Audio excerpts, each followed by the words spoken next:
پہلا پارہ سورہ بقرہ شروع ہو رہی ہے جی، شروع سے ہی۔ بسم اللہ الرحمن الرحیم۔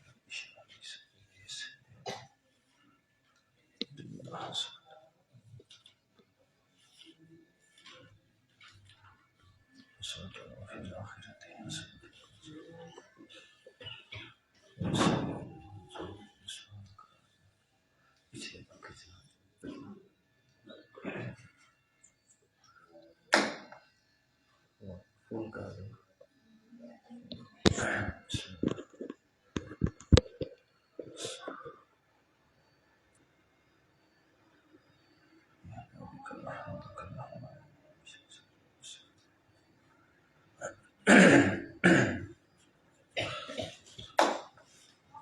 یہ نہ چلائیں حافظ صاحب، بس صحیح کہا، وہ بند کر دیں پیچھے، بس ٹھیک ہے۔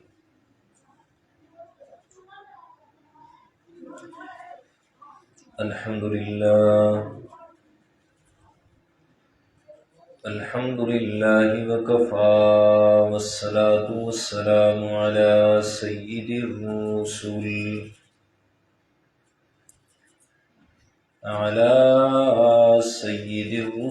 وخاتم الأنبياء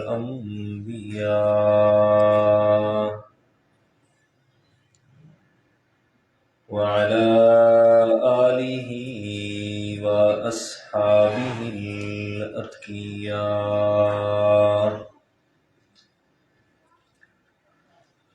أما بعد فأعوذ بالله من الشيطان الرجيم،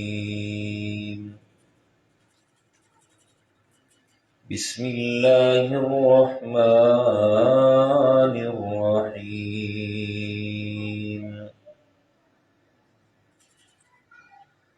الف لام میم، ذلك الكتاب لا ريب فيه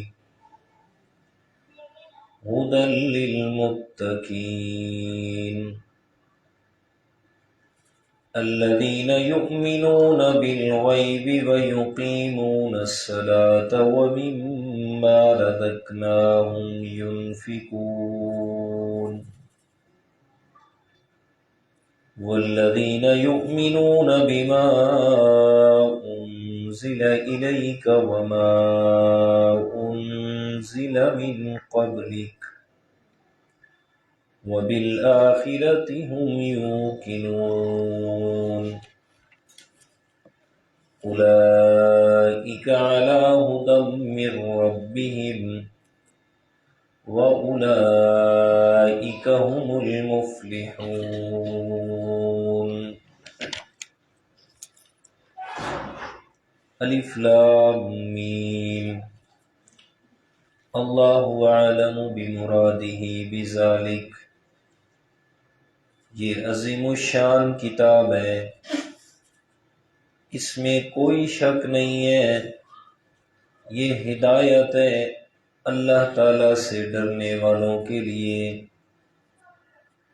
وہ لوگ جو ایمان رکھتے ہیں غیب کے ساتھ اور نماز قائم کرتے ہیں، اور اس مال میں سے جو ہم نے انہیں دیا خرچ کرتے ہیں، اور وہ لوگ جو ایمان رکھتے ہیں اس کتاب پر بھی جو آپ صلی اللہ علیہ وسلم کی طرف نازل کی گئی، اور ان کتابوں پر بھی ایمان رکھتے ہیں جو آپ سے پہلے نازل کی گئی، اور وہ لوگ آخرت پر یقین رکھنے والے ہیں، یہی لوگ ہیں اپنے رب کی طرف سے واضح ہدایت پر، اور یہی لوگ ہیں کامیاب ہونے والے۔ صدق اللہ العظیم وصدق رسوله النبی الکریم ونحن على ذلك لمن الشاہدین والشاکرین والحمد للہ رب العالمین۔ اللهم صل على محمد وعلى آل محمد كما صليت على إبراهيم وعلى آل إبراهيم إنك حميد مجيد. اللهم بارك على محمد وعلى آل محمد كما باركت على إبراهيم وعلى آل إبراهيم إنك حميد مجيد. سبحانك لا علم لنا إلا ما علمتنا إنك أنت العليم الحكيم. اللهم مقلب القلوب ثبت قلبي على دينك. اللهم منور القلوب نور قلوبنا بالقرآن.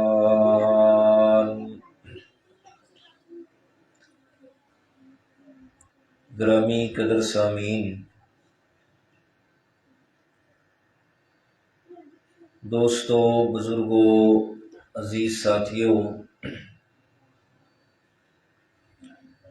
اللہ تعالیٰ کی خاص عنایت اور اس کی مہربانی سے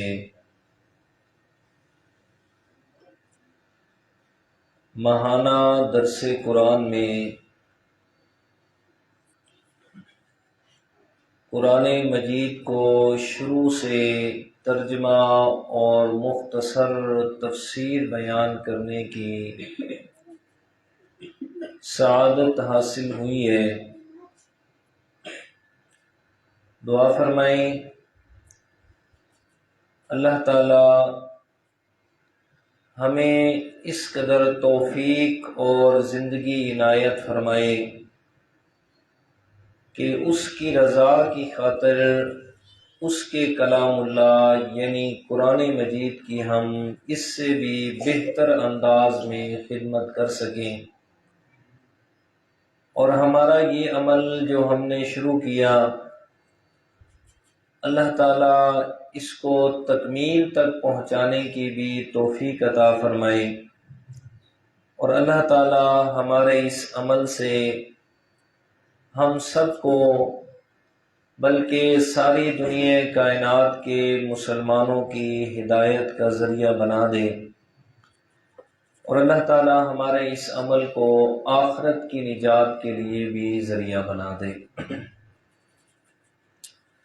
سورۃ فاتحہ کا ترجمہ، تفسیر اور سورہ فاتحہ کے بارے میں جو اس کا خلاصہ ہے کہ پورے قرآن مجید کو اللہ تعالیٰ نے مضامین کے اعتبار سے سورہ فاتحہ میں بند فرما دیا. یہ ہم پچھلے درس میں اللہ تعالیٰ کی توفیق سے بڑی تفصیل سے میں عرض کر چکا ہوں. آج ہم شروع کر رہے ہیں سورہ بقرہ، جو قرآن مجید کے دوسرے نمبر پہ سورت ہے اور قرآن مجید کی سب سے بڑی سورت ہے.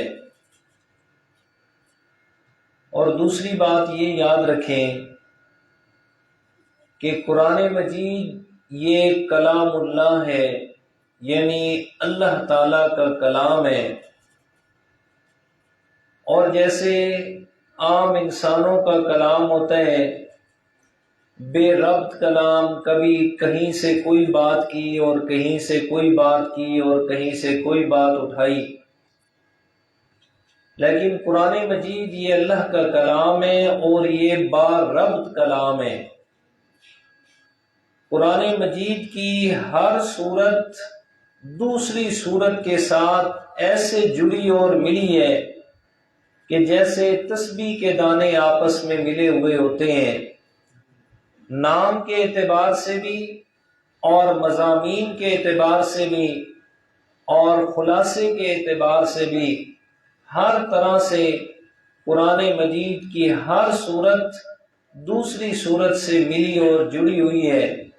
سورت تو اپنی جگہ پہ رہ گئی، قرآن مجید کی ہر آیت نہیں بلکہ قرآن مجید کا ہر لفظ آپس میں معنی کے اعتبار سے بھی ہر طرح سے آپس میں موتیوں کی طرح پروئے ہوئے ہیں۔ تو ایک ایک چیز کا میں انشاءاللہ ربط بھی ذکر کروں گا کہ اس سورت کے اس کے ساتھ کیا تعلق ہے، اس آیت کے بعد اس دوسری آیت کا پہلی آیت کے ساتھ کیا تعلق ہے۔ تو سورہ الفاتحہ اور اس کے بعد پھر سورہ بقرہ، ان دونوں کا آپس میں جو ربط ہے وہ دو طرح کا ربط ہے، میں ذکر کرتا ہوں۔ ایک سورہ فاتحہ میں ہم نے وعدہ کیا اللہ تعالیٰ سے کہ ایاک نعبد و ایاک نستعین، کہ یا اللہ ہم تیری ہی عبادت کریں گے اور تجھ سے ہی مدد مانگیں گے۔ یہ ہم نے سورۃ فاتحہ میں اللہ تعالیٰ سے وعدہ کیا کہ ایاک نعبد، ہم تیری ہی عبادت کریں گے۔ اب سورہ فاتحہ کا سورہ البقرہ کے ساتھ کیا ربط ہوگا؟ البقرہ کا لفظی معنی ہے گائیں۔ جی، یہود نے اور قوم بنی اسرائیل نے حضرت موسیٰ علیہ السلام کی تعلیمات کو انکار کر کے اور اس کو چھوڑ کے بچھڑے کی عبادت شروع کر دی تھی۔ تو ہم یہ وعدہ کرتے ہیں یا اللہ ایاک نعبد، ہم تیری عبادت کریں گے، ہم یہود کی طرح گائے اور بچھڑے کی عبادت نہیں شروع کریں گے۔ تو یہ ایک ربط ہے سورہ فاتحہ اور سورہ البقرہ کا۔ اور دوسرا ربط یہ ہے کہ سورہ فاتحہ میں ہم پڑھتے ہیں اہدنا الصراط المستقیم، یا اللہ ہمیں صراط مستقیم عطا فرما، ہمیں سیدھی راہ پہ چلائے رکھ، ہمیں اس طریقے سے رکھ کہ ہم صراط مستقیم پہ ہی چلتے رہے۔ تو فرمائے صراط مستقیم انسان سورۃ فاتحہ میں اللہ تعالیٰ سے مانگتا ہے، اور سورہ بقرہ جیسے ہی شروع ہوئی پہلے الفاظ اللہ تعالیٰ نے یہی فرمائے ذالک الکتاب لا ریب فیہ، فرمائے جو صراط مستقیم مانگ رہے ہو نا، وہ صراط مستقیم یہی قرآن مقدس ہے۔ ذالک الکتاب، یہی قرآن مقدس کا بتایا ہوا راستہ۔ ذالک یہ اس میں اشارہ ہے، جو ہم اشارہ کرتے ہیں نا، یہ چیز ہے، وہ چیز ہے، فلاں چیز ہے، یہ عربی کے اندر ذالک اشارے کے لیے استعمال ہوتا ہے۔ تو ذالک الکتاب، یہ کتاب، یہ جو ہم پڑھ رہے ہیں، یہ عظیم الشان کتاب، یہ عظمتوں والی کتاب، فرمائے صراط مستقیم آپ نے مانگا، میں اللہ تعالیٰ تمہیں بتا رہا ہوں کہ اگر سیدھا راستہ چاہیے تو وہ قرآن مقدس سے ہی ملے گا۔ تو یہ سورہ فاتحہ اور سورہ البقرہ کا آپس میں ربط ہے۔ ایک اور ربط امام راضی رحمت اللہ تعالی علیہ نے، بہت بڑے مفسر گزرے ہیں، پر میں انہوں نے بھی ایک ربط لکھا ہے۔ وہ فرماتے ہیں کہ سورۃ فاتحہ کے آخر میں 3 جماعتوں کا ذکر کیا اللہ تعالیٰ نے۔ فرمایا یہ سورۃ فاتحہ آپ کے سامنے یہ دیکھ لیں، صراط الذین انعمت علیہم، فرمایا یا اللہ مجھے ایسے لوگوں کا راستہ دکھانا اور اس پر چلانا جن پر آپ نے انعام کی ہے، جن پر آپ نے اپنی رحمتیں کی ہیں، فرمایا ان پر ہمیں چلانا۔ ایک جماعت کے جن پر اللہ تعالیٰ نے اپنی انعامات کیے، اپنی رحمتیں برسائی۔ دوسری جماعت فرمائے غیر المغضوب علیہم، ایسے لوگوں کے راستے پہ نہ چلانا کہ جو لوگ مغضوب، جن پر آپ کا غضب نازل ہوا، جن پر آپ غصہ ہوئے، فرمایا ان کے راستے پہ بھی ہمیں نہ چلانا۔ تو دوسری جماعت المغضوب علیہم، کہ جن پر اللہ تعالیٰ کا غصہ نازل ہوا، والضالین، اور تیسری جماعت فرمائے جو لوگ گمراہ ہوئے، ہمیں ان کا راستہ بھی نہ دکھانا اور اس پر بھی نہ چلانا۔ تو سورۃ فاتحہ میں 3 جماعتوں کا ذکر، اور سورہ بقرہ کے شروع میں بھی اللہ تعالیٰ نے 3 جماعتوں کا ذکر کیا۔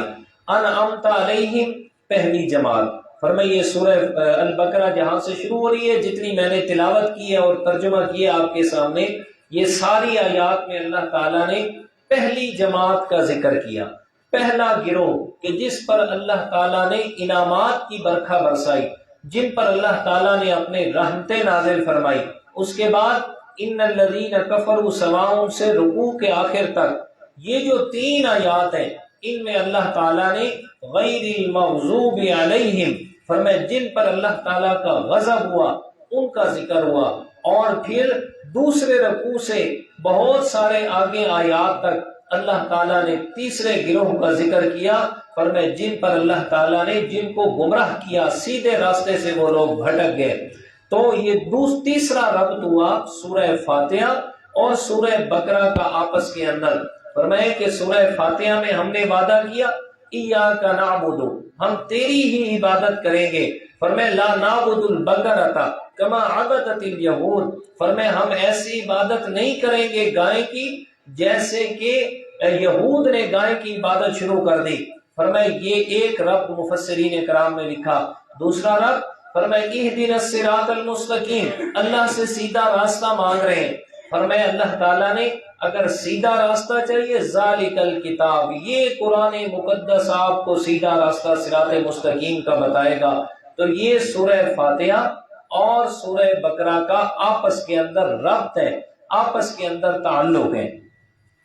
اس کے بعد سورہ بقرہ کا خلاصہ کہ سورہ بقرہ کے اندر اللہ تعالیٰ نے بیان کیا کیا کیا ہے، انشاءاللہ وہ تھوڑا تھوڑا کر کے تفصیل سے اپنی اپنی جگہ پہ بیان ہوگا، میں مختصر خلاصہ عرض کرتا ہوں۔ سورہ بقرہ کے 2 حصے ہیں۔ پہلا حصہ شروع ہوتا ہے یہ الف لام میم سے، اور یہ جاتا ہے دوسرے پارے کے 6 رکوع تک، لعلکم تتقون یہاں تک جاتا ہے۔ اور دوسرا حصہ وہاں سے شروع ہوتا ہے یا ایھا الذین آمنوا کتب علیکم القصاص، اور پھر یہ سورہ بقرہ کے آخر تک جاتا ہے۔ اب یہ جو 2 حصے اللہ تعالیٰ نے بنائے، دونوں حصوں کے اندر اللہ تعالیٰ نے مختلف قسم کے مسائل کو بیان کیا، احکامات کو بیان کیا۔ پہلے حصے میں اللہ تعالیٰ نے توحید، رسالت، یہ پہلے پارے کے آخر تک یہ جو 15 رکوع ہیں ان میں اللہ تعالیٰ نے عقیدہ توحید اور عقیدہ رسالت کو بیان کیا، اور پھر 15 رکوع سے لے کر اور دوسرے پارے کے 6 رکوع تک اللہ تعالیٰ نے توحید کے ساتھ رسالت کو دلائل سے بیان کیا۔ فرمایا کہ میں نے اللہ تعالیٰ نے فلاں انبیاء کرام کو یہ نبوت سے نوازا، ان کے دلائل یہ تھے، انہوں نے مسئلہ توحید کیسے بیان کیا، ایسے بیان کیا۔ اور اس کے بعد دوسرے حصے کے اندر اللہ تعالیٰ نے جہاد فی سبیل اللہ اور انفاق فی سبیل اللہ، کیا مطلب؟ اللہ تعالیٰ کے راستے میں جہاد کرنا اور اللہ تعالیٰ کے راستے میں اپنا مال خرچ کرنا۔ فرمائے ان 2 احکامات کو سورہ بقرہ کے دوسرے حصے میں بیان کیے، پہلے میں توحید اور رسالت، اور دوسرے حصے کے اندر اللہ تعالیٰ نے جہاد فی سبیل اللہ اور اللہ تعالیٰ کے راستے میں مال خرچ کرنے کے لیے فرمایا کہ ترغیب دی، انفاق فی سبیل اللہ کو بیان کیا۔ اس کے بعد سورہ بقرہ کے اندر اللہ تعالیٰ نے، چونکہ سورہ بقرہ مدنی صورت ہے، مدنی اور مکی صورت کیا ہوتی ہے جی؟ مکی صورتیں وہ ہیں کہ جو ہجرت مدینہ سے پہلے نازل ہوئی ہیں، اور مکی صورتیں وہ ہیں جو ہجرت مدینہ کے بعد میں نازل ہوئی ہیں، یعنی آپ علیہ الصلوۃ والسلام ہجرت فرما کے مدینہ منورہ پہنچ گئے، اور اس کے بعد جتنی بھی صورتیں نازل ہوئی ہیں وہ ساری کی ساری مدنی صورتیں ہیں، اور فرمایا ہجرت مدینہ سے پہلے جو نازل ہونے والی وہ ساری کی ساری مکی صورتیں ہیں۔ مکی صورتوں اور مدنی صورتوں کے احکامات میں فرق ہے۔ کس طرح؟ مکہ کے اندر کیا تھا؟ مکہ میں آپ علیہ الصلوۃ والسلام کے جو مخاطب لوگ تھے وہ سارے کے سارے کافر اور مشرک تھے۔ فرمایا یہاں کوئی بھی مطلب کہ کسی کتاب کو ماننے والا نہیں تھا، سارے کے سارے کافر مشرک تھے۔ اس لیے اللہ تعالیٰ نے مکی صورتوں کے اندر جو سب سے زیادہ احکامات بیان فرمائے وہ واضح کر کے عقیدہ توحید کو بیان کیا، یعنی ان کے ایمان پر، ان کے عقیدے پر محنت کی ہے۔ جو مکی صورتیں ہیں کل 114 صورتیں، 86 صورتیں مکی ہیں اور 28 صورتیں مدنی ہیں جو مدینہ منورہ میں نازل ہوئی۔ 86 صورتوں کے اندر اللہ تعالیٰ نے عقیدہ توحید، عقیدہ رسالت اور عقیدہ آخرت۔ فرمایا یہ مین عقائد جو ہیں اسلام کے، فرمایا 86 صورتوں میں اللہ تعالیٰ نے مشرکین مکہ کے عقائد کو درست کرنے کے لیے صبح بھی اور شام بھی، دن بھی اور رات بھی، ہر وقت اپنے پیارے پیغمبر کو حکم فرمایا آپ نے ان کو یہ قرآن پڑھ کے سنانا ہے اور ان کے عقائد کو درست کرنا ہے۔ اس لیے قرآن کریم جو مکی صورتیں ہیں ان کے انداز تخاطب یہ ہے کہ اللہ تعالیٰ نے یا ایھا الناس کا لفظ استعمال کیا ہے، اس لیے کہ مکہ کے اندر سارے لوگوں کو اسلام کی دعوت دینا مقصود تھی، کوئی خاص لوگ نہیں تھے، سب کے لیے یا ایھا الناس انی رسول اللہ الیکم جمیعا، فرمایا ساری دنیا کائنات کے انسانوں میں تم سب کی طرف اللہ کا رسول بن کر آیا ہوں۔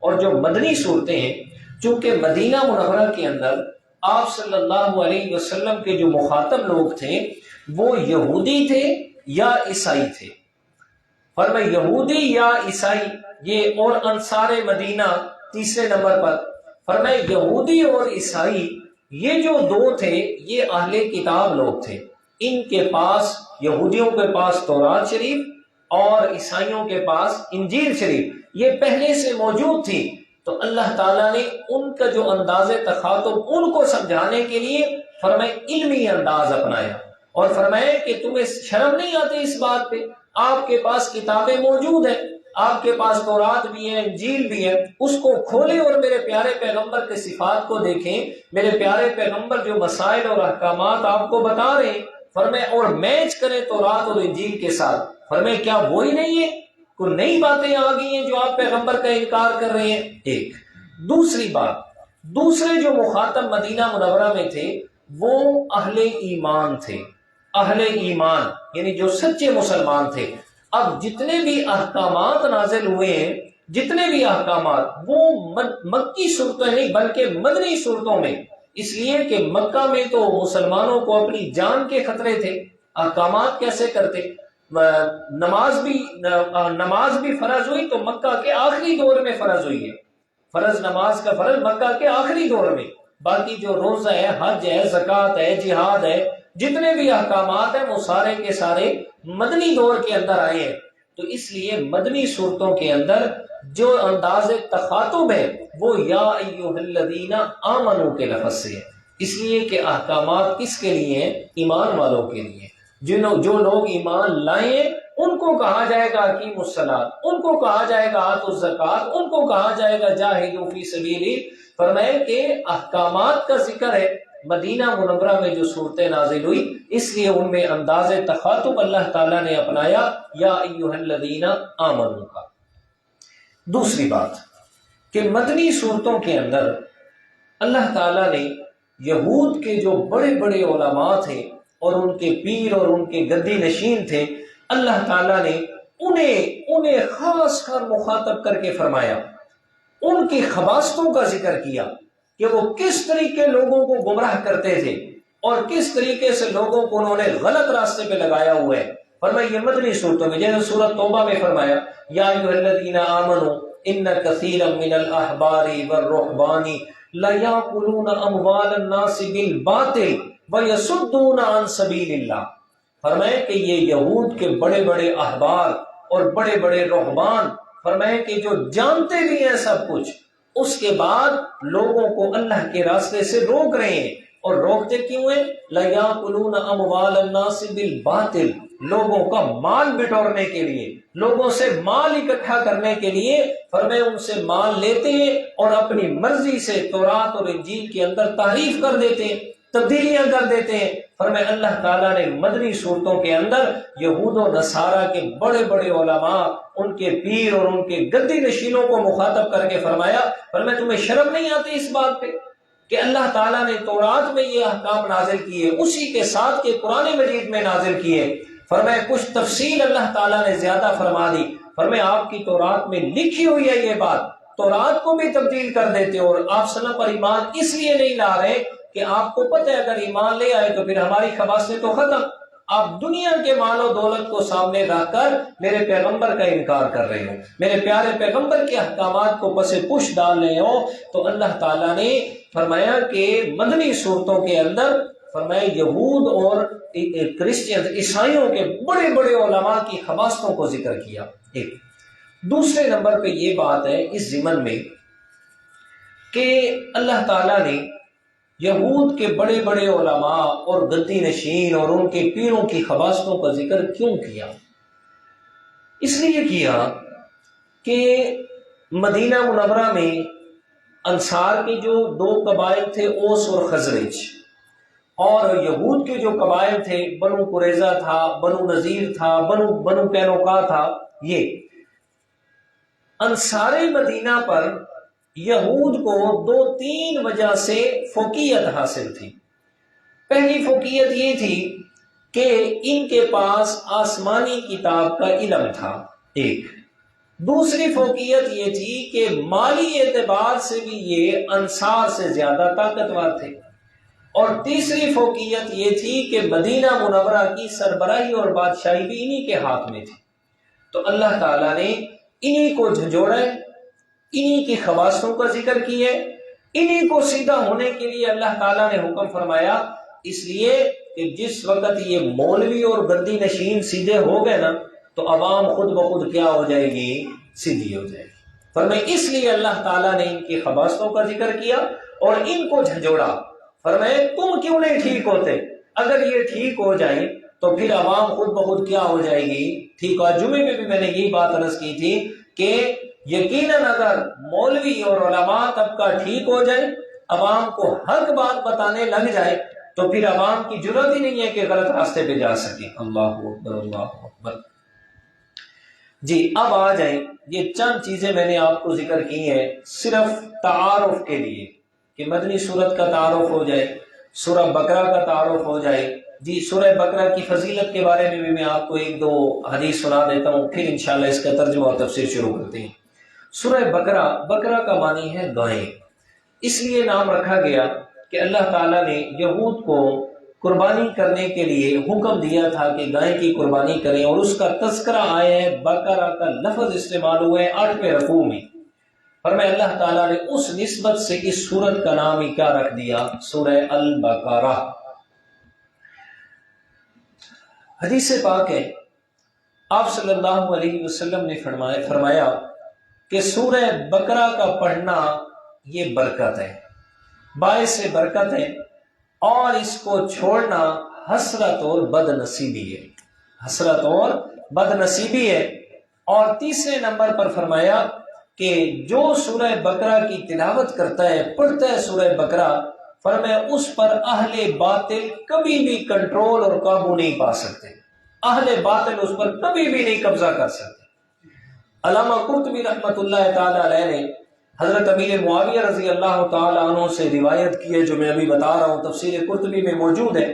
وہ فرماتے ہیں کہ حضرت امیر معاویہ رضی اللہ تعالی عنہ نے فرمایا کہ جو آپ صلی اللہ علیہ وسلم نے فرمایا نا کہ سورہ بقرہ کا پڑھنا یہ برکت ہے اور اس کو چھوڑنا یہ بد نصیبی اور حسرت ہے، اور تیسرے نمبر پہ فرمایا جو سورہ بقرہ پڑھتا ہے، فرمایا اس پر اہل باطل کبھی بھی قابو نہیں کر سکتے۔ حضرت امیر معاویہ رضی اللہ تعالیٰ عنہ فرماتے ہیں کہ اہل باطل سے مراد ہے شیاطین اور جادوگر۔ فرمائے شیاطین، جادوگر، جنات، فرمائے جو آدمی سورہ بقرہ کی تلاوت کرتا ہے اس پر نہ کوئی جادو چلتا ہے اور نہ کوئی اس پر جنات اور شیاطین کا حملہ ہو سکتا ہے۔ اس لیے علماء مفسرین نے یہ بات لکھی ہے، فرمائے کہ جس جگہ پر شیاطین کا ڈیرا ہو، فرمائے اس جگہ پہ چاہیے کہ سورہ بقرہ کی تلاوت کی جائے، سورہ بقرہ کی تلاوت کی جائے، یا تلاوت کی جائے یا اس دور کے اندر پھر ریکارڈنگ لگا دی جائے، آسانی ہو گئی۔ جی تو فرمائے 41 دن تک یہ کام کرے، سورہ بقرہ بلند آواز سے تلاوت کرے، انشاءاللہ ہر قسم کے شیطانی اثرات ختم ہو جائیں گے۔ افسوس اس بات کا ہے کہ ہم نے قرآن مجید کو سمجھ لیا ہے کہ قرآن مجید بس اس وقت اٹھانا ہے پڑھنے کے لیے کہ جس وقت کوئی گھر میں مر رہا ہو اور اس کی روح نہ نکل رہی ہو تو ہم اس کے سرانے بیٹھ کے قرآن پڑھ دیں تاکہ جلدی جلدی مر جائے، کیا جی جلدی جلدی مغرور لے جائے، مر جائے۔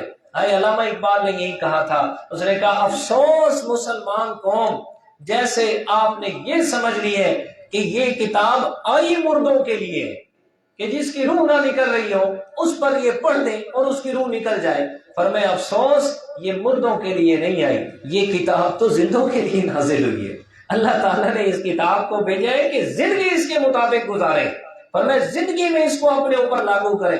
سارا سال پڑھا نہیں اور ساری زندگی نہیں پڑھا، ساری زندگی نہیں پڑھا۔ پچھلے سال بھی ایک دوست نے مجھے ایک چھوٹا سا کلپ بھیجا تھا، بہت سبق آموز بات تھی۔ اس میں کہا کہ کچھ لوگ ہیں انہوں نے اپنے قاری صاحب کی افطاری کروائی روزوں میں، اور وہ قاری صاحب گئے افطاری کے لیے، اور وہاں جا کر اس نے ایک عجیب ماجرا کہ ان کے کچھ پیسے پڑے ہوئے تھے بہت سارے، اس نے وہ پیسے اٹھا کے ان کے قرآن مجید میں رکھ دیے اور قرآن پاک رکھ دیا۔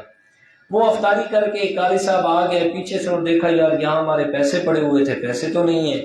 انہوں نے کہا جی ہاں لگتا ہے وہ قاری صاحب آئے تھے وہی ہمارے پیسے لے گئے ہوں گے، انہوں نے اٹھایا ہوگا۔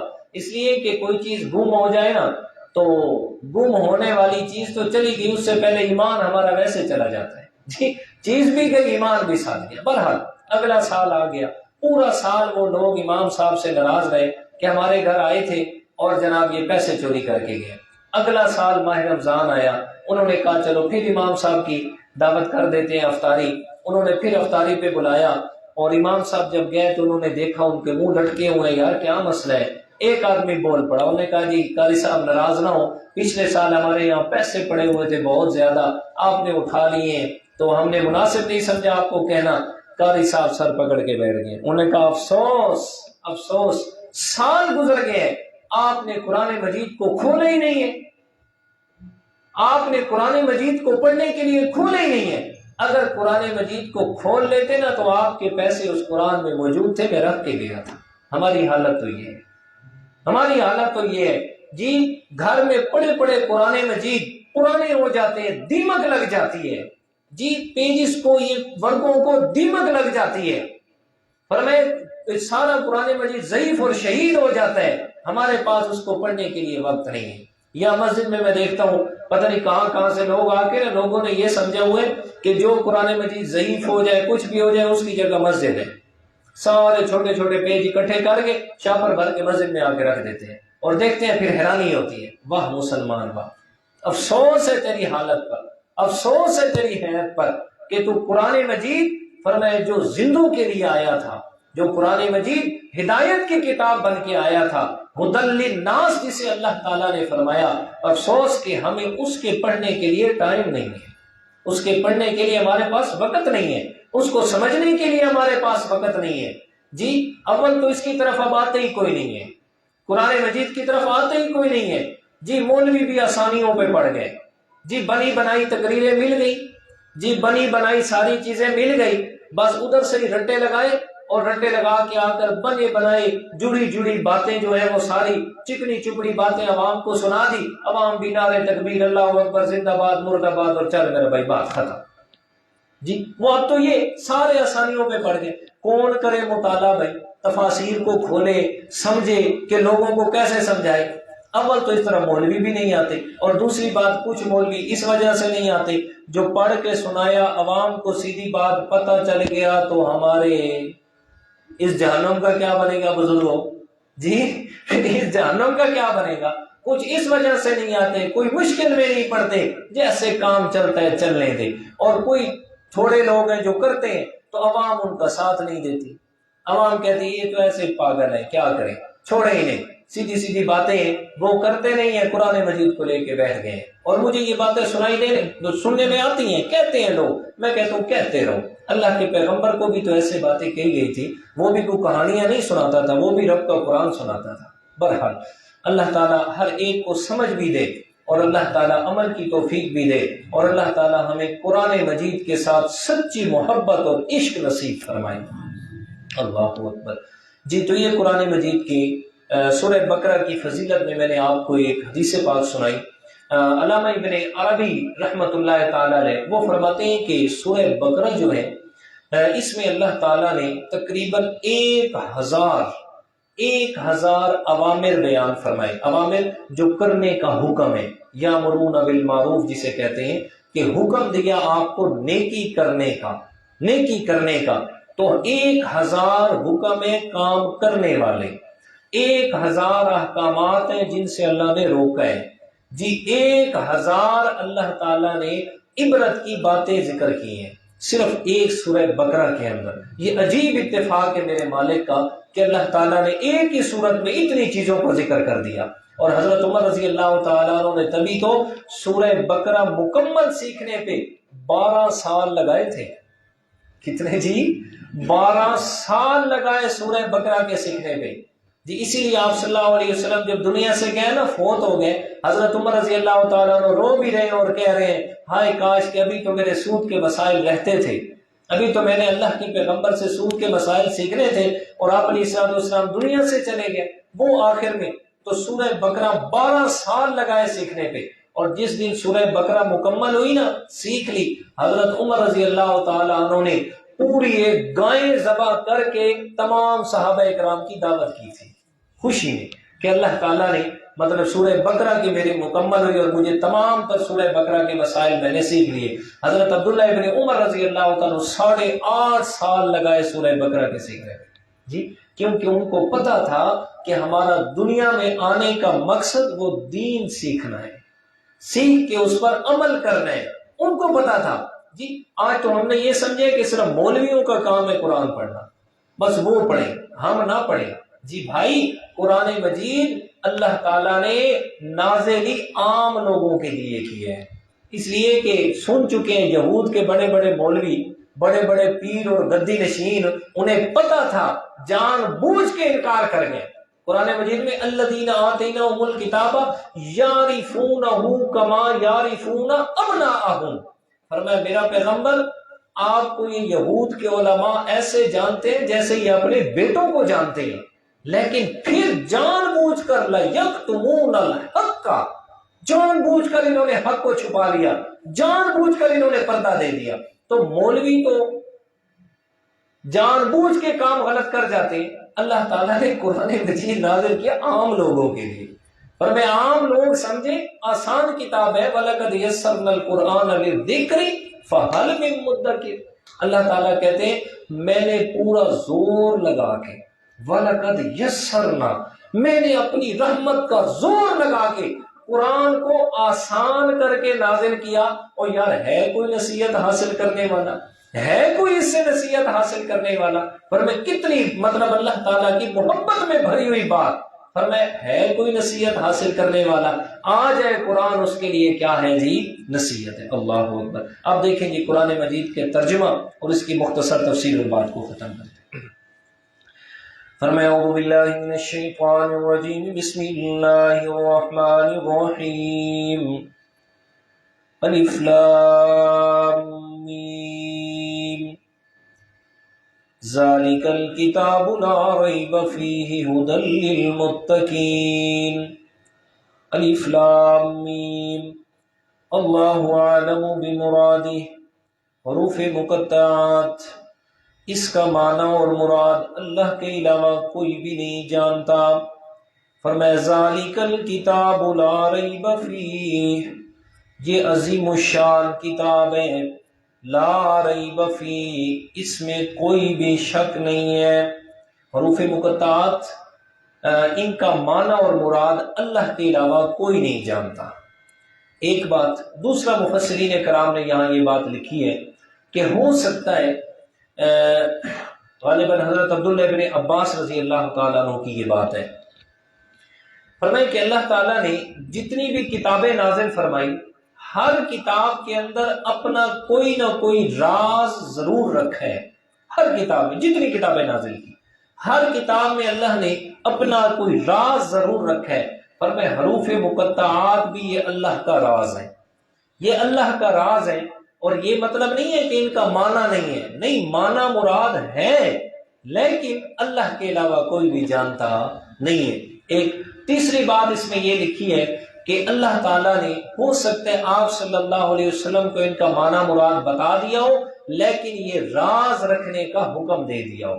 اور قرآن مجید کی وہ آخری پارے میں جو سورت ہے نا، اذا زلزلت الارض زلزالها، وَأَخْرَجَتِ الْأَرْضُ أَثْقَالَهَا وَقَالَ الْإِنسَانُ مَا لَهَا، کہ جب زمین پہ زلزلہ آئے گا، زمین ہلا دی جائے گی قیامت کے دن، وَأَخْرَجَتِ الْأَرْضُ أَثْقَالَهَا، اور زمین اپنا سارا بوجھ باہر نکال دے گی۔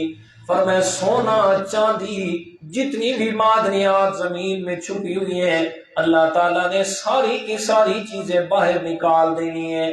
وَقَالَ الْإِنسَانُ مَا لَهَا، اور انسان نے کہنے آج یہ کیا ہو گیا، يَوْمَئِذٍ تُحَدِّثُ أَخْبَارَهَا بِأَنَّ رَبَّكَ أَوْحَىٰ لَهَا، فرمایا اس دن ہر چیز کی خبر زمین نے بیان کر دینی ہے، اور کرنی کیوں ہے؟ اس لیے کہ اس کو حکم کس نے دینا ہے؟ اللہ تعالیٰ نے۔ وَأَخْرَجَتِ الْأَرْضُ أَثْقَالَهَا، فرمایا ہر چھپی ہوئی چیز کو اللہ تعالیٰ نے قیامت کے دن واضح کرنا ہے۔ فرمایا امام رازی رحمت اللہ تعالیٰ علیہ نے لکھا، فرمایا چھپی ہوئی چیزوں سے ایک چیز ہے حروف مقطعات کا معنی اور مطلب، فرمایا یہ بھی اللہ تعالیٰ نے قیامت کے دن ظاہر کرنا ہے۔ فرمایا اہل علم کے سامنے جب یہ ظاہر ہوگا، فرمایا بڑا لطف لیں گے، واہ مولا آج آپ نے ہمیں حروف مقطعات کا معنی بھی بتا دیا۔ تو یا حروف مقطعات الف لام میم، ہمیں اتنا اس پہ ایمان رکھنا ہے کہ یہ اللہ کی طرف سے نازل شدہ ہیں، اس کا جو معنی بھی ہے ہم اس پہ ایمان رکھتے ہیں، چاہے ہمیں پتہ ہے یا نہیں پتہ۔ فرمایا ذالک الکتاب لا ریب فیہ، ذالک الکتاب، چونکہ قرآن مجید ہم پڑھ رہے ہیں اس لیے اشارہ کر کے فرمایا ذالک الکتاب، ذالک اس میں اشارہ، ہم دو لفظ بولتے ہیں نا، کوئی قریب بیٹھا ہوگا تو یہ بیٹھا ہے، اور دور ہو تو ہم کہتے ہیں او وہ کھڑا ہے، یہ عربی میں بھی اسی طرح ہے، ہاذا کا لفظ قریب کے لیے اور ذالی کا لفظ دور کے لیے استعمال ہوتا ہے۔ فرمایا یہ قرآن ہے نا، یہ سامنے پڑھے تو چاہیے تو تھا کہ حاذل کتاب، کہ یہ کتاب ہے، قریب ہے نا، لیکن اللہ تعالیٰ نے ذالکا کا لفظ استعمال کیا۔ فرمایا ذالک الکتاب، یہ کتاب ہے۔ فرمایا عربی کا قانون ہے جہاں حاذا آنا ہو اور ذالکا استعمال ہو تو معنی کے اندر تبدیلی آ جاتی ہے۔ کیا مطلب؟ فرمایا ذالک الکتاب، یہ عظیم الشان کتاب ہے۔ کیا جی؟ یہ عظمتوں والی کتاب ہے، یہ عظیم الشان کتاب ہے قرآن مجید، لا ریب فیہ، فرمایا اس میں کوئی بھی شک نہیں ہے۔ صراط مستقیم کو مانگنے والا، صراط مستقیم کی چاہت رکھنے والا انسان، میں اللہ تعالیٰ تمہیں ایک ایسی چیز بتا رہا ہوں، فرمایا جو صراط مستقیم ہے لیکن لا ریب فیہ، ایسا سیدھا راستہ ہے جس میں ذرہ برابر بھی ٹیڑھ نہیں ہے، جس میں ذرہ برابر بھی شک نہیں ہے، لا ریب فیہ۔ دوسرا مراد اور مطلب مفسرین کرام نے یہ لکھا، فرمایا دنیا کی کوئی کتاب بھی ہے، فرمایا اس کی شروع کے اندر اس کا مصنف یہ نہیں لکھ سکتا، نہ لکھ سکا ہے، نہ آئندہ لکھ سکے گا کہ میں نے جو کتاب لکھ دی اس میں کوئی بھی شک نہیں ہے۔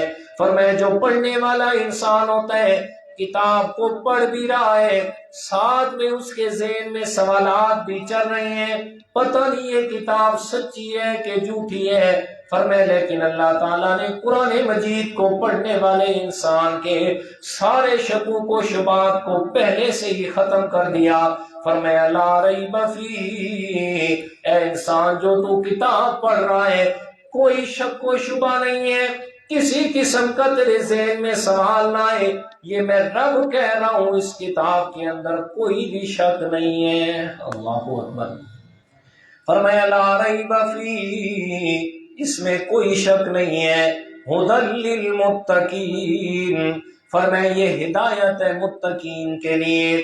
متقین کا معنی، فرمایا علامہ رشید احمد گنگوہی رحمت اللہ تعالی، سب بولو رحمت اللہ تعالی علیہ، مولانا رشید احمد گنگوہی، فرمایا جو دیوبند کے سرخیل ہے، فرمایا پہلا انسان جس نے دیوبند کا مدرسہ بنایا مولانا قاسم نانوتوی رحمت اللہ تعالی علیہ، فرمایا یہ پہلا آدمی، فرمایا ایک درخت ہے کیکر کا، اس کے نیچے ایک استاد ہے مولانا قاسم رحمہ اللہ، اور اس سے ایک شاگرد پڑھنے والا ہے مولانا رشید احمد گنگوہی رحمت اللہ تعالی علیہ۔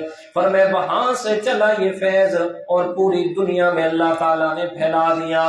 فرمایا مولانا رشید احمد گنگوہی رحمت اللہ تعالی علیہ وہ اس المتقین کا معنی فرماتے ہیں، وہ فرماتے ہیں ھدی للمتقین اے المنیبین۔ کیا مطلب؟ یہ قرآن ہدایت ہے، المتقین اے المنیبین، یعنی ایسے لوگوں کے لیے ہدایت ہے جن کے دل میں ہدایت کو حاصل کرنے کی محبت ہے، جن کے دل میں ہدایت کو حاصل کرنے کی طلب ہے، جستجو ہے، آرزو ہے، وہ چاہتا ہے کہ مجھے سیدھا راستہ مل جائے۔ فرمایا اللہ تعالیٰ نے قرآن کو ایسے آدمی کے لیے ہدایت بنا دیا۔ اور 13ویں پارے میں فرمایا وَأَنَّ اللَّهَ يَهْدِي مَنْ أَنَابَ، فرمایا بے شک اللہ تعالیٰ ایسے انسان کو ہدایت دیتا ہے جو رجوع کرنے والا ہوتا ہے، جس کے دل میں ہدایت کو حاصل کرنے کی طلب ہوتی ہے۔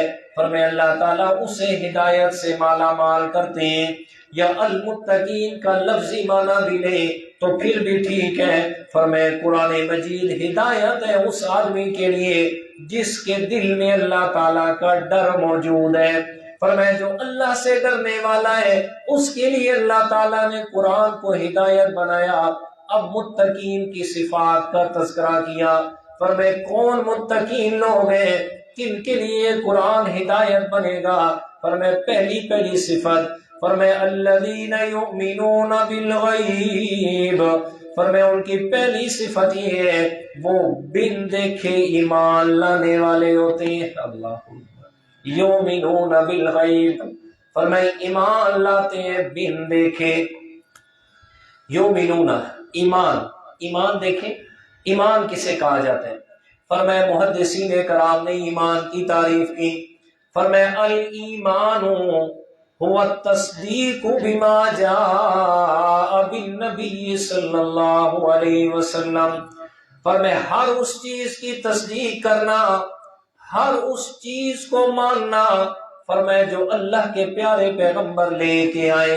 میرے پیارے پیغمبر نے جو چیز بتلائی ہے، چاہے ہم دیکھ رہے ہیں یا نہیں دیکھ رہے، ہم نے دیکھا ہے یا نہیں دیکھا، فرمایا اس کو ماننا، فرمایا دل سے اس کی تصدیق کرنا، اس کا نام ایمان ہے۔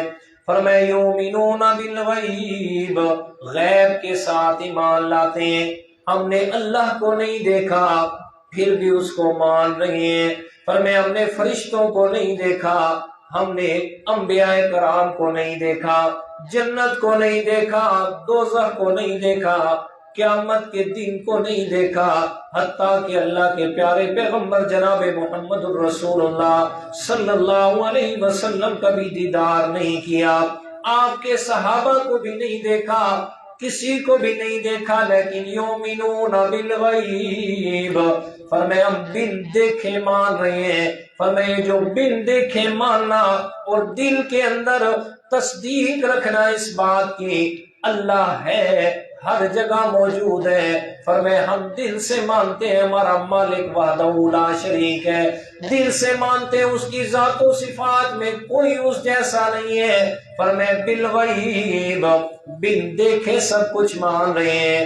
حدیث پاک یاد آ گئی، مشکات شریف میں حدیث ہے، میرے پیارے پیغمبر ایک دن خطبہ ارشاد فرما رہے ہیں اور اللہ کے پیارے پیغمبر نے ارشاد فرمایا، فرمایا میرے صحابہ، میرے دل میں بڑی چاہت ہے کہ میں اپنے بھائیوں سے ملوں، میں اپنے بھائیوں سے ملاقات کروں۔ سب سے پہلے عرض کی حضرت ابوبکر صدیق نے، فرمایا السنا اخواننا یا رسول اللہ، کیا ہم آپ کے بھائی نہیں ہیں؟ کیا ہم آپ کے بھائی نہیں ہیں یا رسول اللہ صلی اللہ علیہ وسلم؟ میرے پیارے پیغمبر نے فرمایا آپ میرے بھائی نہیں ہیں، فرمایا آپ تو میرے صحابی ہیں، فرمایا آپ میرے صحابی ہیں، میرے دوست ہیں، میری محفل میں بیٹھنے والے ہیں۔ عرض کی یا رسول اللہ پھر آپ کے بھائی کون سے ہیں؟ میرے پیارے پیغمبر نے فرمایا میرے صحابہ میرے بھائی وہ ہوں گے جو مجھے بن دیکھے ماننے والے ہوں گے، جنہوں نے مجھے دیکھا نہیں ہوگا بن دیکھے میرے پر ایمان لائیں گے، وہ میرے بھائی ہوں گے۔ پھر ساتھ میں میرے پیغمبر نے فرمایا میرے صحابہ اگر آپ کی زندگی میں میرے بھائی آ جائیں انہیں میں پیغمبر کا سلام بھی دے دینا۔ یؤمنون بالغیب، اللہ اکبر، فرمایا اہل ایمان بن دیکھے ایمان رکھتے ہیں، اللہ کو دیکھا نہیں ہے، اللہ کے پیغمبر کا دیدار نہیں کیا، جنت جہنم کو نہیں دیکھا، آخرت کو نہیں دیکھا، پھر بھی اس کو مانتے ہیں اس بات کو اللہ تعالیٰ موجود ہے۔ تو پہلی صفت متقین کی، کامیاب لوگوں کی، ہدایت یافتہ لوگوں کی پہلی صفت ہے اپنے رب کو ماننے والے ہوتے ہیں۔ یہ عقائد میں پہلی صفت، ایمان میں پہلی صفت، اس لیے ایمان اور عقائد کو پہلے نمبر پہ ذکر کیا، اس لیے کہ ایمان ہی تو ہے اعمال کی قبولیت کے لیے شرط۔ اگر ایمان نہیں ہے، عقیدہ درست نہیں ہے، لاکھ نمازیں پڑھے، لاکھ حجیں کرے، ابو جہل کی طرح اپنی داڑھی سے بیت اللہ کی صفائی کیوں نہ کرتا رہے، پھر بھی اللہ تعالیٰ کے ہاں کچھ بھی عمل قابل قبول نہیں ہونا جب تک اپنا عقیدہ قرآن و حدیث کے مطابق نہیں بنائے گا۔ اس لیے پہلے نمبر پہ عقیدے کا ذکر کیا، دوسرے نمبر پہ اعمال کا، وَيُقِيمُونَ الصَّلَاةَ، نماز کو قائم کرنے والے ہوتے۔ اللہ اکبر، کیا حکم فرمایا جی؟ یقیمون الصلاۃ، نماز کو قائم کرنے والے ہوتے۔ پورے قرآن مجید میں نا کسی جگہ پر بھی ذکر نہیں ہے کہ وہ نماز کو پڑھتے ہیں، پورے قرآن مجید جہاں بھی ذکر ہے اقیموا الصلاۃ ویقیموا الصلاۃ ویقیمون الصلاۃ، اقامت صلاۃ کا ذکر ہے کہ نماز کو قائم کرتے ہیں۔ اقامت صلاۃ کا کیا مطلب ہے؟ نماز کو پڑھنا کیسے؟ فرائض، واجبات، سنن، مستحبات، ہر چیز کا خیال رکھ کے پڑھنا۔ اور سب سے بڑی بات جو میرے پیارے پیغمبر نے فرمائی ہے، ایسے نماز پڑھو، ایسے نماز پڑھو جیسے کہ آپ اپنے رب کو دیکھ رہے ہیں۔ جی احسان کا سوال کیا نا حضرت جبرائیل نے، یا رسول اللہ بتاؤ مل احسان، احسان کسے کہا جاتا ہے؟ میرے پیغمبر نے فرمایا احسان یہ ہے کہ ان تعبد اللہ کأنک تراہ فإن لم تکن تراہ فإنہ یراک، او کما قال، سب سے بڑی بات یہ ہے کہ جب بھی عبادت کرنے لگے تو اتنا یقین تیرے دل میں ہو کہ میں اپنے رب کو دیکھ رہا ہوں۔ اسے کہا جاتا ہے یقیمون الصلاۃ، اقامت نماز، اقامت صلاۃ۔ اگر اتنا کامل یقین نہ ہو تو اتنی بات تو ضرور ہو کہ میرا رب مجھے دیکھ رہا ہے۔ کیا کر رہا ہے جی؟ میرا رب مجھے دیکھ رہا ہے۔ اس لیے نماز میں جب کھڑے ہو نا، اس لیے حکم دیا گیا کہ ایسی کوئی بھی حرکت نہ کرے نماز میں کہ جو آپ عام زندگی میں حرکتیں کرتے ہیں، عام زندگی میں حالات میں آپ کر رہے ہیں، نماز میں ایسی کوئی حرکت نہ کریں۔ کیا مطلب؟ عام حالات میں آپ جو کرتے ہیں کہ دیکھنے والا دیکھ کے نماز کی حالت میں آپ وہی حرکت کریں، دیکھنے والا یہ دیکھ کے سمجھے کہ یہ نماز میں نہیں ہے، ایسی حرکت کر رہے ہیں تو نماز تو ٹوٹ جاتی ہے اس میں۔ اس لیے نماز اقامت صلاۃ کا ذکر کیا، یقیمون الصلاۃ، نماز کو قائم کرتے ہیں، اس کے مکمل طور پر فرائض، واجبات، مستحبات، سنن، ہر چیز کو سامنے رکھ کے نماز پڑھتے ہیں۔ نماز کا ذکر کیا۔ دوسری چیز وَمِمَّا رَزَقْنَاهُمْ يُنْفِقُونَ، اور جو میں اللہ تعالیٰ نے رزق دیا اس رزق میں سے میں اللہ کے راستے میں خرچ کرتے ہیں۔ یہ تیسری بڑی صفت بیان فرمائی، مما رزقناہم ينفقون، جو میں نے رزق دیا۔ کیا اللہ نے فرمایا؟ یہ نہیں کہا جو آپ کا ہے، یہ نہیں، فرمایا رزقناہم، جو رزق میں نے دیا ہے، ینفقونا، اس سے خرچ کرنا ہے، سارا نہیں، مما، اس میں سے کچھ۔ کتنی بڑی رحمت ہے، اگر اللہ تعالیٰ یہ فرما دیتے جتنا میں نے دیا سارا خرچ کرو جی، تو پھر ہم تو یہی کہتے ہیں اس مسلمانی سے ہم ایسے ہی اچھے ہیں جی۔ اللہ تعالیٰ نے فرمایا نانا، انسان تیری فطرت میں مال کی محبت ہے۔ سورہ آل عمران میں فرمایا نا، زُيِّنَ لِلنَّاسِ حُبُّ الشَّهَوَاتِ مِنَ النِّسَاءِ وَالْبَنِينَ وَالْقَنَاطِيرِ الْمُقَنطَرَةِ مِنَ الذَّهَبِ وَالْفِضَّةِ وَالْخَيْلِ الْمُسَوَّمَةِ وَالْأَنْعَامِ وَالْحَرْثِ ذَلِكَ مَتَاعُ الْحَيَاةِ الدُّنْيَا۔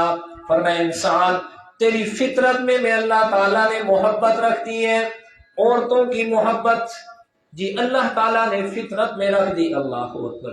ہم بھائی کے لیے دعا کرتے ہیں اللہ تعالیٰ کو نیک سبب کرے ہمارے بھائی کا، سب بولو آمین جی، آپ کے لیے دعا کر رہے ہیں جی۔ فرمایا زُيِّنَ لِلنَّاسِ، فرمایا اللہ تعالیٰ نے عورتوں کی محبت انسان کے دل میں فطرت رکھی ہے۔ فرمایا پیٹوں کی محبت اللہ تعالیٰ نے فطرت رکھ دی انسان کے دل میں۔ فرمایا مال و دولت کی محبت ہے، فرمایا سونے اور چاندی کے پیسوں کے ڈھیر لگے ہوں، انسان بغیر سوچے سمجھے اس کی طرف مائل ہو جاتا ہے۔ فرمایا ہر چیز کی محبت انسان کی فطرت میں ہے، اسی لیے اللہ تعالیٰ نے سارا مال خرچ کرنے کا حکم نہیں دیا۔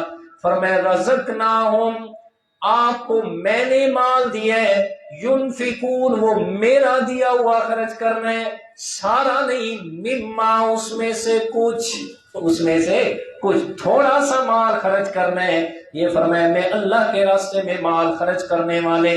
چوتھی صفت فرمایا والذین یؤمنون بما انزل الیک وما انزل من قبلک، فرمایا وہ جو چیز میں اللہ نے آپ کی طرف نازل کی ہے یعنی قرآن مجید، اس پر بھی ایمان لاتے ہیں، اور آپ سے پہلے جتنی کتابیں نازل ہوئی فرمایا ان پر بھی ایمان لاتے ہیں۔ فرمایا جتنی بھی میں اللہ تعالیٰ نے کتابیں نازل فرمائی فرمایا تمام پر ایمان لاتے ہیں۔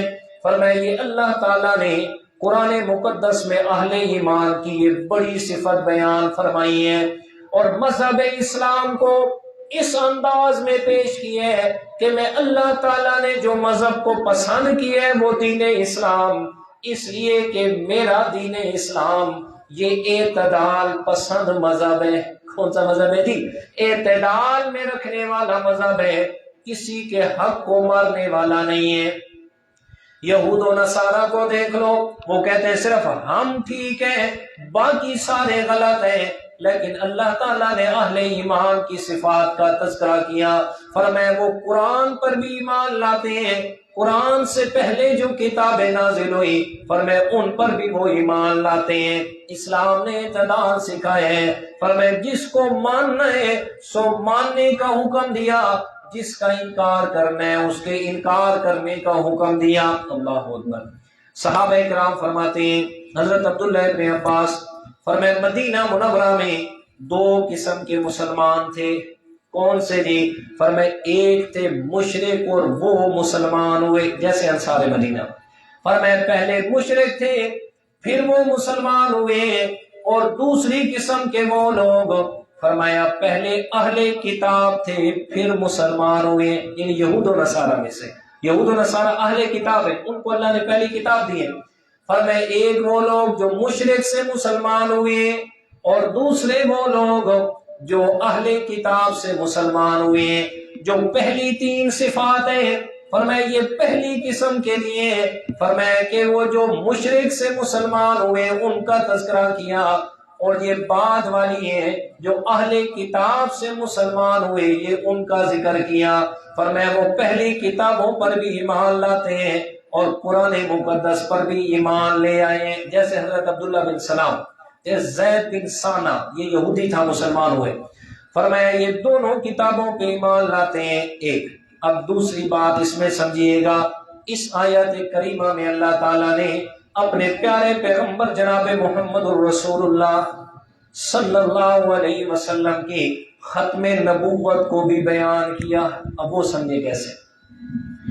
فرمایا اہل ایمان وہ ہیں جو اس کتاب پر بھی ایمان لاتے ہیں جو آپ پر نازل ہوئے یعنی قرآن مجید، اور ان کتابوں پر بھی ایمان لاتے ہیں جو من قبلی کا آپ سے پہلے نازل ہو چکی ہیں۔ اگر میرے پیارے پیغمبر کے بعد کسی نے نبی یا رسول بن کے آنا ہوتا اور اس پر وحی کا سلسلہ شروع ہونا ہوتا یا اس پر کوئی کتاب نازل ہونی ہوتی تو اللہ تعالیٰ یہاں ساتھ میں فرماتے ہیں وَمَا أُنزِلَ مِن قَبْلِكَ وَمِن بَعْدِكَ، کہ اہل ایمان وہ ہیں جو آپ سے پہلے کتابیں نازل ہوئی ان پر بھی ایمان لاتے ہیں، اور جو آپ کے بعد میں کتاب نازل ہوگی اس پر بھی ایمان لائیں گے۔ لیکن اللہ تعالیٰ نے ذکر نہیں فرمایا، اور ذکر نہیں فرمایا تو یہی بات مسلم ہے کہ میرے پیارے پیغمبر آخر الزمان پیغمبر ہیں، خاتم النبیین پیغمبر ہیں، آپ کے بعد کسی نے نبی یا رسول بن کے نہیں آنا۔ جو بھی دعویٰ کرے گا کذاب ہوگا، لعین ہوگا، ملعون ہوگا، دجال ہوگا، کبھی بھی سچا نہیں ہوگا۔ اور پانچویں صفت فرمایا وَبِالْآخِرَةِ هُمْ يُوقِنُونَ، اور وہ آخرت پر یقین رکھنے والے ہیں۔ آخرت پر اللہ اکبر، اللہ تعالیٰ نے قرآن میں چھوڑا کچھ نہیں ہے جسے بیان نہ کیا ہو۔ پیچھے فرمایا یؤمنون بالغیب، غیب پر ایمان لاتے ہیں، اور یہاں فرمایا آخرت کا ذکر آیا نا وَبِالْآخِرَةِ هُمْ یوقنون، یقین رکھتے ہیں، یقین رکھتے ہیں۔ فرمایا یقین کیا ہے میرا دوست؟ فرمایا اگر آخرت پہ یقین ہے، انسان دھوکہ دینے لگے گا تو آخرت یاد آئے گی، کسی کا مال بٹورنے لگے گا تو آخرت یاد آئے گی، کسی کے ساتھ دو نمبری کرنے لگے گا تو آخرت اسے یاد آئے گی۔ اگر یقین رکھتا ہے، اگر کیا رکھتا ہے؟ یقین رکھتا ہے کہ میری آخرت ہے، میں نے آخرت میں اللہ کو حساب دینا ہے، میں نے اس دن میں اللہ تعالیٰ کے سامنے اپنی ساری زندگی کے ایک ایک عمل کا حساب دینا ہے۔ اب یہاں ایسا عمل کر کے جاؤں کہ اگر اللہ نے پوچھ لیا تو وہاں شرمندگی کا سامنا نہ ہو۔ فرمایا یقین اس لیے فرمایا کہ آخرت پر یقین کامل ہوگا تو برائی سے بچنا آسان ہوگا۔ اللہ اکبر، یہ جو عقیدہ آخرت ہے نا، یہ انقلابی عقیدہ ہے، انقلابی، کہ اسی عقیدے کی وجہ سے مسلمانوں کی زندگی میں انقلاب برپا ہوتا ہے۔ اصل مسئلہ یہ ہے کہ ہمارا وہ یقین کامل نہیں ہے آخرت پر جو ہونا چاہیے تھا، کہ ہمیں یقین ہوتا نا اس بات پر کہ ہم نے مالک کے سامنے پیش ہونا ہے اور جواب دینا ہی دینا ہے، تو پھر کبھی بھی یہ حالات نہ ہوتے جو آج ہمارے حالات ہو چکے ہیں۔ اس لیے فرمایا وَبِالْآخِرَةِ هُمْ يُوقِنُونَ، آخرت پر یقین رکھتے ہیں۔ یہ 5 صفات ذکر کر کے اب اس کا ثمرہ اور نتیجہ بیان کیا۔ یہ پہلی جماعت کا نتیجہ بیان ہو رہا ہے۔ فرمایا اولئک علی ھدی من ربہم، فرمایا میرا پیغمبر میں اللہ تعالیٰ اعلان کر رہا ہوں جس جماعت میں یہ 5 صفات پائی گئی، فرمایا یہی لوگ ہیں جو اپنے رب کی طرف سے ہدایت پر ہیں۔ علی ھدی من ربہم، فرمایا یہی لوگ ہیں جو اپنے رب کی طرف سے ہدایت کی سواریوں پہ سوار ہیں۔ وَأُولَئِكَ هُمُ الْمُفْلِحُونَ، اور میں اللہ تعالیٰ فرما رہا ہوں یہی لوگ کامیاب ہیں۔ یہ لوگ کیا ہے جی؟ کامیاب ہیں۔ اب پہلی جماعت کا تذکرہ کیا، اس کا نتیجہ بھی بیان کر دیا۔ فرمایا کہ یہ صفات اپنے اندر پیدا کرو، جن میں یہ صفات ہوں گی میں اللہ تعالیٰ کہہ رہا ہوں اولئک هم المفلحون، کہ دنیا آخرت کی فلاح کا جھنڈا میں اللہ نے ان کے ہاتھ میں دے دینا ہے۔ وَأُولَئِكَ هُمُ الْمُفْلِحُونَ، اس لیے اللہ تعالیٰ کے پیارے پیغمبر جب یہ آیات نازل صحابہ کرام کو مخاطب کر کے فرمایا میرے صحابہ اولئک علی ھدی من ربہم واولئک هم المفلحون، یہ کوئی اور لوگ نہیں ہے میرے صحابہ، یہ آپ ہیں، یہ آپ ہیں، یہ اللہ نے آپ کو فرمایا ہے کہ آپ میں یہ صفات پائی گئی، آپ ہدایت پر بھی ہیں۔ علی ھدی من ربہم، علی کا معنی ہوتا ہے اوپر، پر، جیسے کوئی آدمی سواری پہ سوار ہو نا، گھوڑ سوار ہے، وہ سوار ہو کے بیٹھا ہے اور اس کے ہاتھ میں گھوڑے کی دونوں نکیل، دونوں جو رسی ہیں اس کے ہاتھ میں مضبوطی سے پکڑے ہوئے، وہ جدھر کرے گا گھوڑا ادھر جائے گا۔ فرمایا میرا پیغمبر تیرے صحابہ کرام یہ ہدایت کی سواری کے سوار ہیں، سوار ہے، ہدایت ان کے نیچے آ گئی، اب یہ ہدایت سے کبھی ادھر ادھر ہو نہیں سکتے۔ وَأُولَٰئِكَ هُمُ الْمُفْلِحُونَ، اور میں اللہ تعالیٰ کہہ رہا ہوں کہ تیرے صحابہ دنیا میں بھی کامیاب ہیں اور آخرت میں بھی کیا ہیں جی، کامیاب ہیں۔ جو کچھ کہا سنا اللہ تعالیٰ اپنی بارگاہ میں قبول و منظور فرمائے، اور اللہ تعالیٰ ہم سب کے لیے آخرت کی نجات کا ذریعہ بنائے۔ وَمَا عَلَيْنَا إِلَّا الْبَلَاغُ۔